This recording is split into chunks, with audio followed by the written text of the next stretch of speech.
to my podcast on real relationships. My name is Sophie Passon and I am a relationship expert, international speaker and best-selling author of the book Your Other Half. I decided to start this podcast because, in my opinion, relationships are currently not being portrayed as what they really are. Whether you're watching the news, TV or on social media, the perception given to people is wrong. And my aim is to talk about what happens in the real world, talk about real stories and listen to what real people think, do or go through, as opposed to creating expectations of something that doesn't actually exist. I may not agree with everything that is said by my guests, but it is their chance to express their opinions and their stories. And here today we have Katie Holtaway, and we're going to talk about grief and the impact that has on relationships. Hi, Katie. Hi, Sophie. Thanks for having me. Thanks for inviting me on. That's okay. So can you tell us a little bit about yourself, please? Yep. So my name is Katie. I am a wife, mother to a wonderful 17-year-old who isn't always wonderful. Let's be real. Business owner of KB. Which is a mega marketing company that it works nationwide, part of the Inspire group and stuff like that. And that's a bit about me. Bit of a fitness freak, love adrenaline, junkie stuff, and that's it. Fun loving, and that's me in a nutshell. So loss and grief. Tell us a bit more about what happened to you. So my experience with loss and grief comes from losing my father back in 2018 on the 1st of June, to be very specific. I lost him to a sudden heart attack. And then sadly, shortly after that, my mother-in-law, who was in my life for 18 years, lost her battle to cancer. And within the space of a year, I'd lost 2 parental figures. And so had my husband.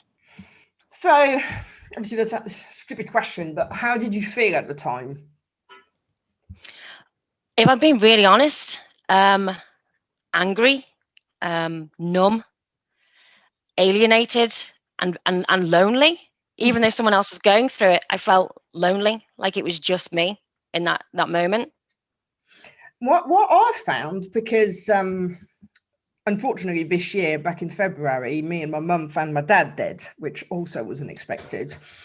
And this was in France, and I don't know if it's the same in this country, but it felt like it was all about the remaining spouse. And my aunties and uncles and everybody were like, oh, you need to look after your mum. And I'm thinking, well, that's all very lovely, but I've just lost my dad as well. And I noticed that in the cousins or partners and the husbands of cousins or whatever, the ones who had lost a parent reacted to me in a way that made me realize they'd gone through the same thing. It seems to be, maybe it's the culture over there, I'm not sure, that it's the remaining spouse that gets all the attention about the grief and you're just there to support. Did you find that? Is it such a thing here? Or? No, I totally agree. Okay. I do. It feels like you're there to support your mother or your father, whoever loses their partner, and no one really turns around and goes, you as the child or the daughter or the son, how are you coping? You seem to be the people, the person there, or the team there, because I've got sisters who are there to support your mother or your father, but who the hell's supporting you in this specific time? You feel it's very lonely, it's detached. Yeah. I remember he passed away on the Sunday morning, and I came back to England that night purely because in France the turnaround of funerals are very, very quick. So sometimes it's 2 or 3 days. So I needed, as far as I was concerned, to come back here, get some stuff. I didn't know how long I was going to be there for. And as it happened, because I ended up being up for like 36 hours or whatever in the end, I didn't go back straight away. I took 2 days to just sleep and try and recover a little bit. A friend of mine took me for lunch because he was worried that I wasn't eating properly. And whilst we were there in the pub, my cousin rang and he was asking me to help him because he couldn't deal with the grief. And my friend was looking at you like thinking, surely your cousin should help you. You shouldn't support the entire family. Wow. Yeah. That's sadly, and I don't know if it's for everyone. We can only talk on our Exactly. experiences. I find that to be very true. I mean, I've got some great friends in my life and stuff like that who at the very beginning are always there because, it's a bomb's gone off and they all jump in to get rid of all the stuff. But it's like you say, it's as if you're part of the support system, even though you are broken. Your heart's just been broken too, but everyone expects you to support them. And I think that's why I was so angry at some points. Yeah, and even now, so we're 8 months on, 9 months on, whether it is. And, I don't necessarily hear from people. I know who's going to contact me to check I'm okay. There's 2 aunties, but none of the others. Yeah. And I was surprised by that. I've got to say, it wasn't something I expected personally. No, me neither. I don't think you don't ever know what to expect. Obviously, you see it, you watch it on TV, you hear about it from friends, or you hear about it from cousins or uncles when they've lost parents, or your nans or whatever. But I just found it.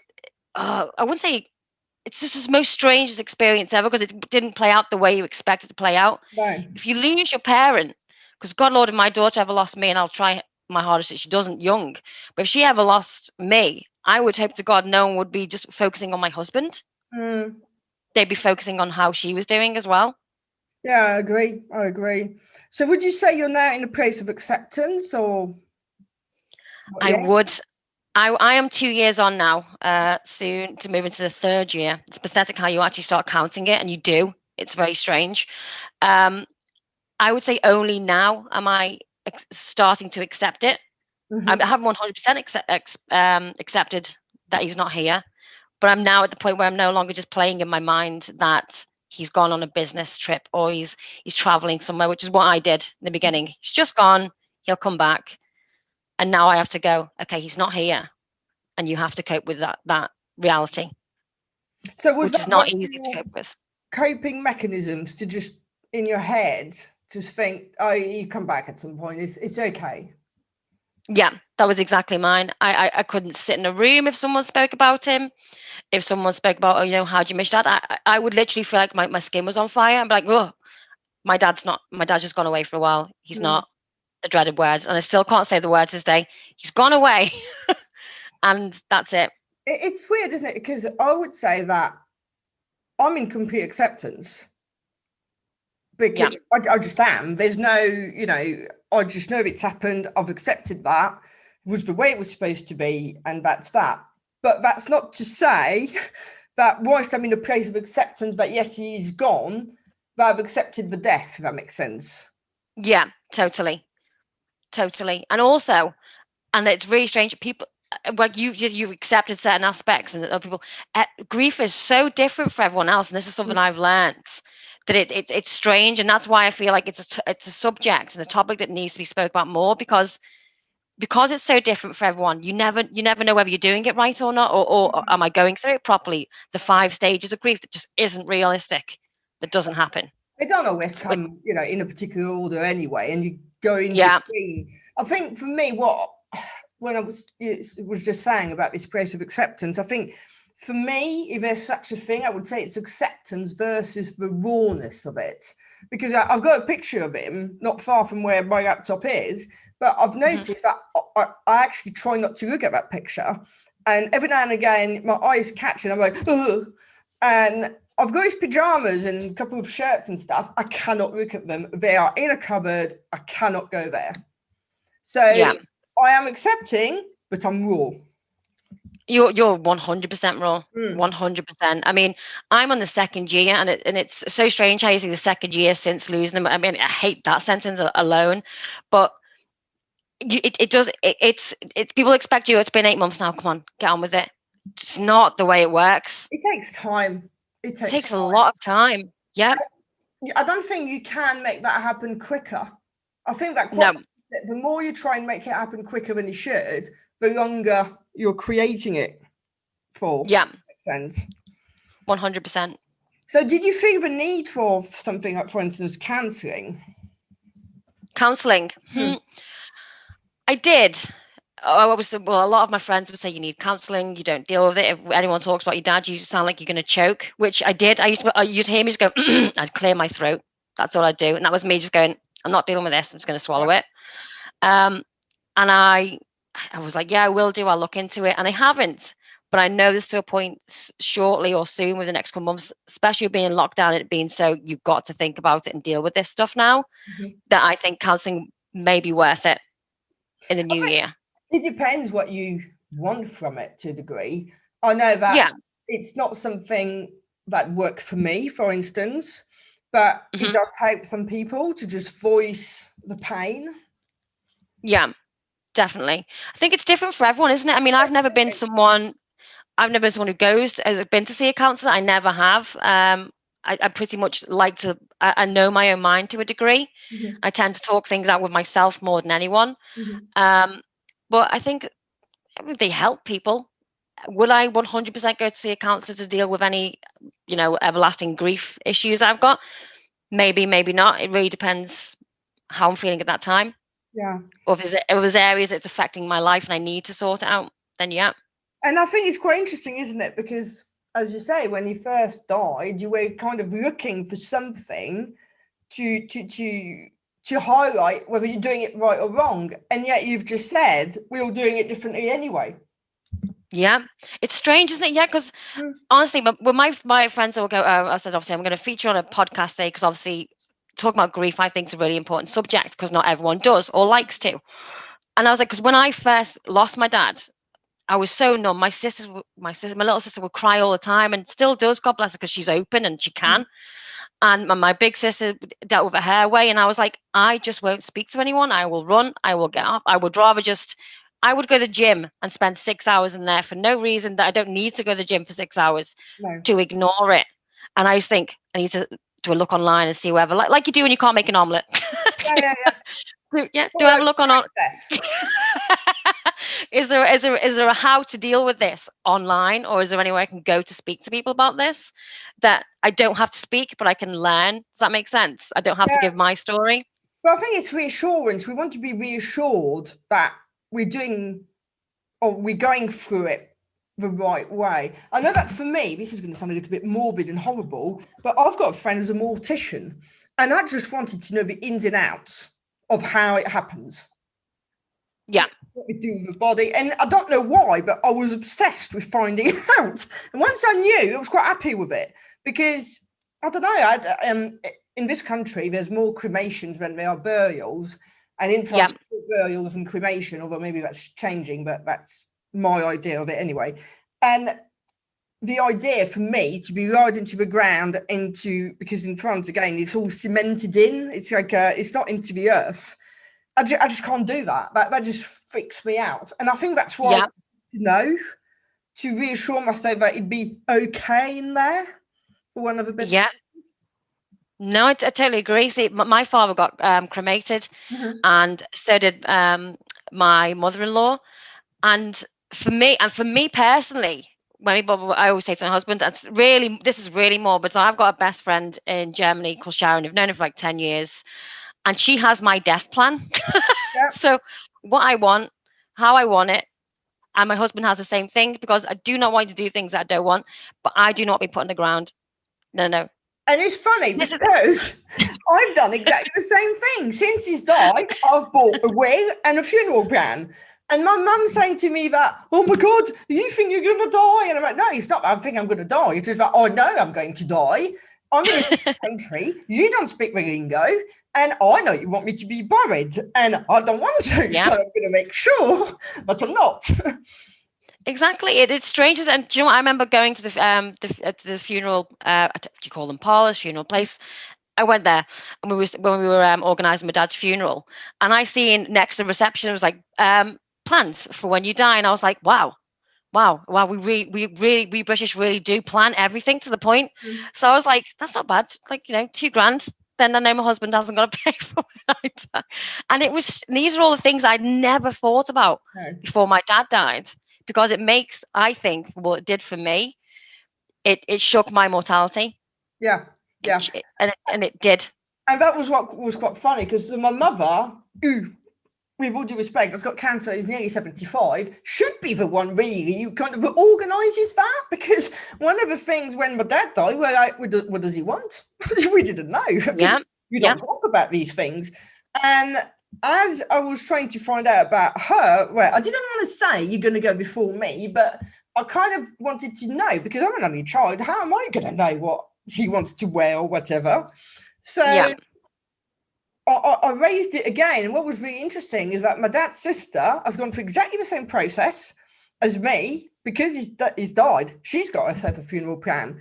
And my mum was completely speechless that we all had organised our funerals. Yeah. And I'd never ever thought of it before, because obviously we all know we're going to die. We all hope it's obviously the finish line will be a lot longer than it can be.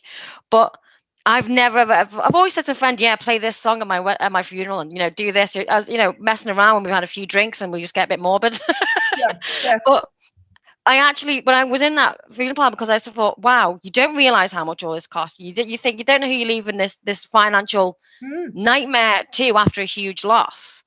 And I just thought that in itself was a really strange experience. So my friends now go, don't talk about it, Kate. And I go, no, it's ready. So no one will have to worry. It'll be paid off. If you want, you can have a little stone made out of my ashes and put it all in. So I mean, it's a really strange realization, isn't it? That these are the things you think about when it becomes reality. And it's silly because, as you say, we all know, but I think there's also an element, when you're in your 20s, for instance, you don't think, you're thinking about buying a house, buying a car. You don't think to yourself, oh, I know, I'm going to go and get myself a nice little funeral plan. Really true. Thing, is it? You don't. We all know it subconsciously. We all know, because we've all got that fight or flight in us. So we all know that we're not made. We're not immortal, but you kind of feel it until you live the reality of, oh wow, life really is that fragile. It can happen. It can go, and you don't. As strangely as it is, as humans, we don't actually connect to that realistic viewpoint until we lose someone. Or something shocking like this happens in your life. Someone close, shall we say, because I've lost other people and it didn't trigger that, shall we say. Yeah. So someone close, yes. So someone, like, I mean, for me, I lost my nan, and that was terribly sad when she passed away, but it didn't form this immortality changed in my mind. But when my dad did, and I was like, wow. Because, you start thinking about things, you're like, I don't know. I'm quite a deep thinker, but you start thinking about things like legacy. I don't have kids. It's unlikely I have kids for a number of reasons, including medical and my age. I'm getting towards the end of, where you can have them anyway. I'm same. I'm 37 this month, so yeah, I've got one. I always said I wanted one child, two at a push, but now I'll be playing with God knows what. But in a way, you've got that bloodline, and I don't have that. So yeah, totally. There's then loads of questions around who does the house go to? Who does the this go to? And then actually leaving, as I say, an actual legacy, something that, leaves you here imprinted. Yeah, you've done something with your life. It was purpose, and you've left something to the world. Yeah, that's exactly what goes through my head. Well, it does, and also for me, grief isn't all bad. For me, obviously, because it checks your immortality, and you go, right, okay, you can speak to someone one day and they can be gone the next, someone you adore. I now go, instead of like going, oh, should I do this with business, or should I do this with, this idea, or now I go, no, I'm damn well going to do it. I'm going to do it this way, and it does gives you a bit more of a push. Maybe not everyone, but it did for me. Because there'd be things I'd hold off and go, maybe next week, maybe next month. And now I was like, okay, you might not have it. So do it now. Chase it while you can. Exactly. And what would you say was the impact on your relationships to have that loss? And by that loss, I mean both of them. Yeah, both at the same time. It was really, I'd say, for the first year, and still quite much for Michael now, because he's only just got over the first year of his mum being gone. It was a lot of stress. It was strain. For the first year after my dad passed, I mean, Michael was great to the best he could be, but you can't help each other. You know what you're both going through, or to some degree, but because grief is so to the individual, it's so isolating inside. Doesn't matter whether I do everything for him, it would never be enough, and vice versa. We were both going through so much pain, and our own pain and joint pain, because we had connections with both, that we would argue.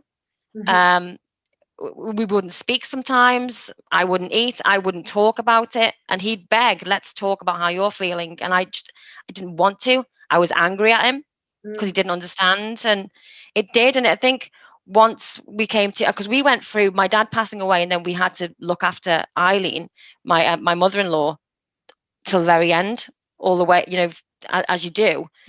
So that put stress on us as well, because we knew what was coming, but we were also trying to prevent it being painful.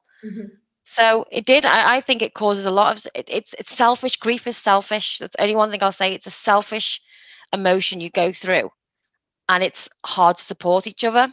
I think the only thing that got us through it is that I had to realize his pain is the same as my pain. I could understand what he was going through because I was in it. And I think a lot of the time for relationships, it isn't easy. You don't come together and it's an Instagram picture and you're like, oh, we just hold hands and we get through it and we talk all the time about it. You don't. You've got to accept that each of you are hurting and that you might not be able to fix it, but you've got to get through it together. Yeah. And do you think it had an impact on other relationships? Because I think that for me, it is in a random way impacted some of my friendships, I think. Some in a good way, some in a I don't want you in my life anymore kind of way. Yeah, I wouldn't say for friendships for me. I have my two best friends. I have one who's here in England with me, who I refer to as the wife. That's how close we are. Then I have a friend in Germany. My friend in Germany, we were like, I kind of, because she wasn't there all the time. I felt like I pushed her away, and I was like, I don't really want to talk about it with you. You're not here. You're not relevant in my situation. And with my best friend, Elisa, she was great. She knows me very well, as in knows when to push her buttons and when not to speak to me, and when I'm ready to talk to you and when I'm not. So she was great at being my strength. I think the relationships that it affected for me was with my siblings. Right. Okay. Yeah, it's okay now, and we're, because I've dealt with my problem, which was never theirs, it was mine to own. I was angry at them for the way they expressed the grief, the way they talked about it, the way I thought they were making me feel. It really made me. I sadly alienated my sisters for months after my dad died because I wasn't ready to accept what they were feeling. Yeah, and I suppose that probably hurt them as well. Yeah, it did, because my little sister especially.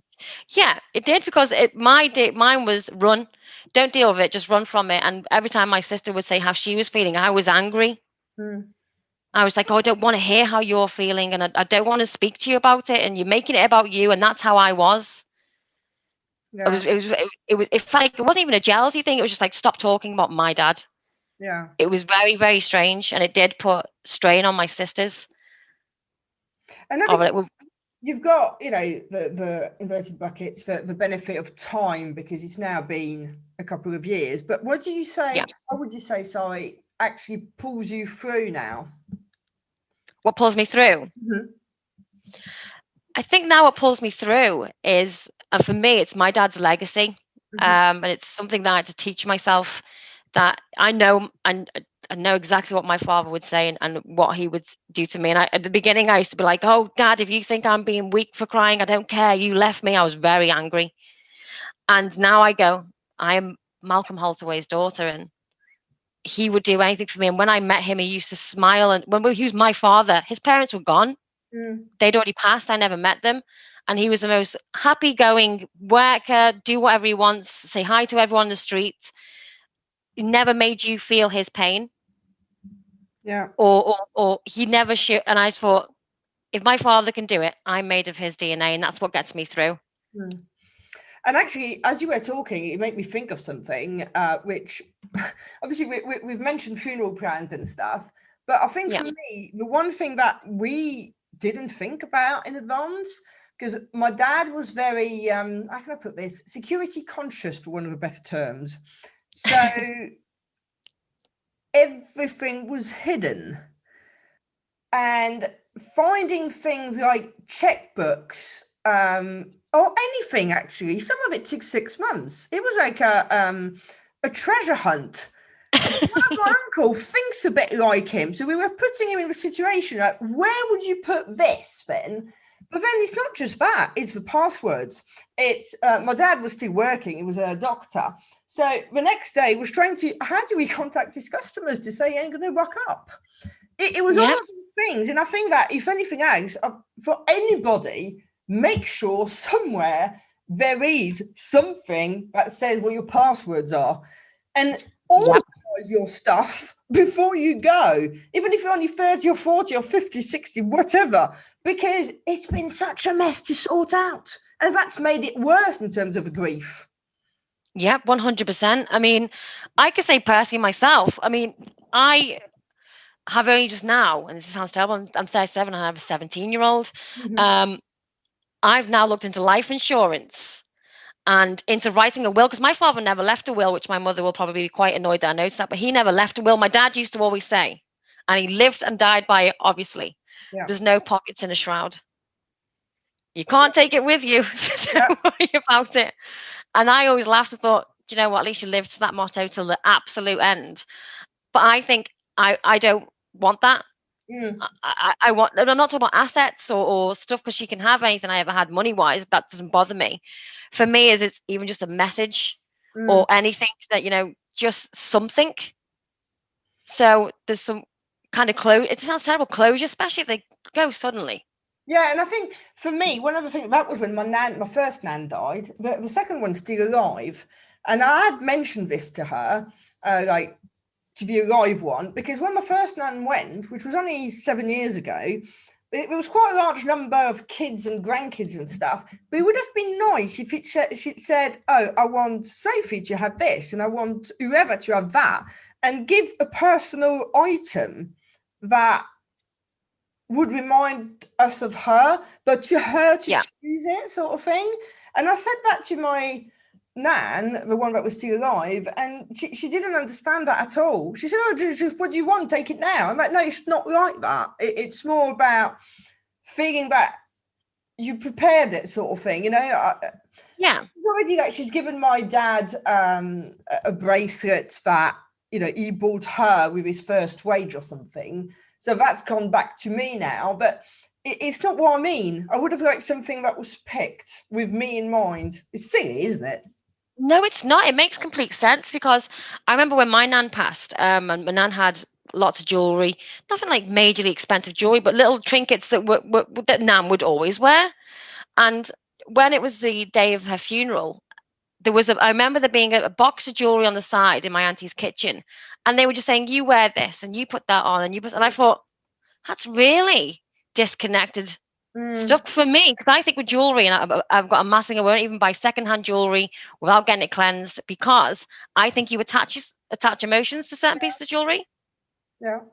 So for me, just to go, you wear this and you wear that, I'd be like, well, no, this should go to someone because it's got this remembrance around it, and that's why it should go to you. And I remember the day, so my nan died between the Tuesday and the Wednesday, and in the night, the funeral was the Friday, so a very quick turnaround. Wow, really quick. I'd been up since 3 to kind of get to France for said funeral, and whilst, you know, and this is another quirk of France, you can have the body stay in the house, which I didn't want to happen with my dad, but my nan was still in the house, which is a bit weird, because every time you went by the front door, you would see her. And a neighbour turned up, a close neighbour, to be fair, but she then asked if she could have whatever it was that was of no value whatsoever, saying she wanted a souvenir. And I thought to myself, why is the neighbour first pick? Because I quite like that. Do you know what I mean? Yeah. No, totally. Odd. No, it's not. And do you know what I think it is? And it sounds really strange. And I felt this with my dad. For some reason, we all know the relationship we have with our parents. because we all have, especially if you have siblings, you all have a different relationship with everyone's mum's best friend or everyone's dad's best friend, or you both, but you've all got your own individual relationship and communication that you have with that parent.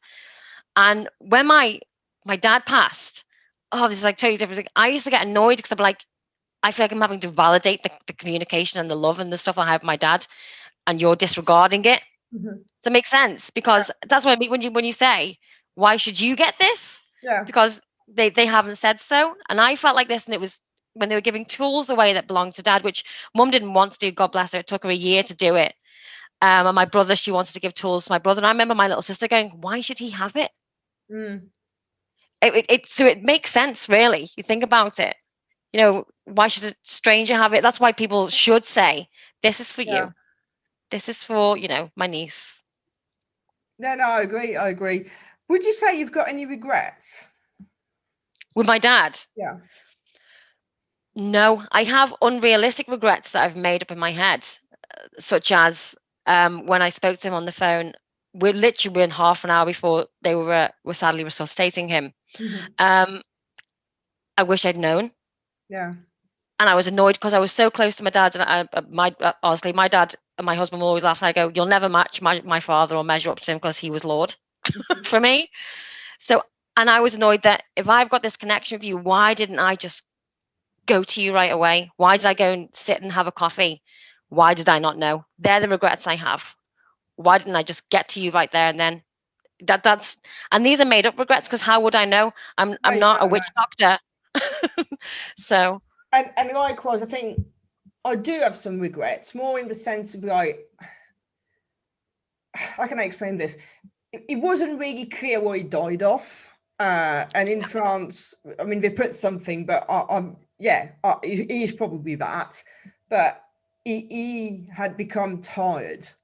And I wish I'd realised before that he was that tired and that certain things were draining him. But then again, I think he could have said, but it wasn't his type to say or to ask for help or anything. But I do kind of regret that. And I do now understand a little bit more about some of his behaviours towards the end. Yeah. But it's no point beating yourself up about it. There's nothing you can do. And certain things will only come to light much later on. Yeah, exactly. And especially with the older generation, my father would never have said if he was struggling. I mean, my dad had had heart attacks when I was younger. And I remember coming in from a night out with my friends and walking past the front room, which had like a glass window, and seeing my dad sit there. And I was like, why is he in there? And I was thinking, I'll just sneak past. And I went back, and he was holding his shoulder. He was having a major heart attack, but he just didn't want to tell anyone. Mm. That's the kind of generation my dad came from. He'd never tell you he felt bad. You'd have to force him. Yeah. By going, Dad, you're having a heart attack. Am I? Well, the yellow skin's a big giveaway. Yeah. You're not looking good. Well, Katie, believe it or not, we're getting towards the end of our time together. So what would you say, what words of wisdom or advice would you give to someone who's currently going through it and just lost somebody? I think the advice I'd give is there's no right or wrong way to grieve. There's no handbook that's going to tell you how to get through it. There'll be people out there that will understand what you're going through, and there's people that are out there that will have no idea because they haven't dealt with it. But don't be hard on yourself. Don't expect to be over your pain in one night. And if the waves come up, as I always say, and knock you off your feet, you're human and it's okay. You don't have to just get on with life. It's hard and it does get easier. The pain never goes away, but you do know how to manage the pain as it carries on. Just don't judge yourself. Love yourself. Not even love yourself. What I can say is just don't judge yourself if you're not over it. If it's 1 year, 2 year, 3 year, if it still hurts, it's okay. There's no wrong or right way. And I think one of the things as well that we kind of forget is to be nice to yourself and a bit kinder. There's times where I'm like, oh, I should do this, I should do that. And I'm like, do you know what? You're too tired. You've been through stuff this year. Give yourself a break. And we forget to do that sometimes. We do. And I think sometimes we're our own worst critics because especially in a world where everyone looks happy on a social media platform. Believe me, I work in marketing. I know exactly how the narrative can get played for people. It's very hard. It's very easy to get lost in what's real and what's not. And with grief, it's the realest emotion you'll go through. It's not nice. It won't leave you alone, but give yourself a break. It's not easy. And don't expect because someone else is dealing with it another way that you will as well. Yeah, it's fine, but it's selfish, and you are going to be selfish, and it's okay to be selfish in your grief as long as you're not nasty to others. Exactly. Well, Katie, thank you so much. And for everybody else, thank you for listening. And if you enjoyed the show, then please subscribe, leave us a review, but more importantly, come back for the next episode. Thank you.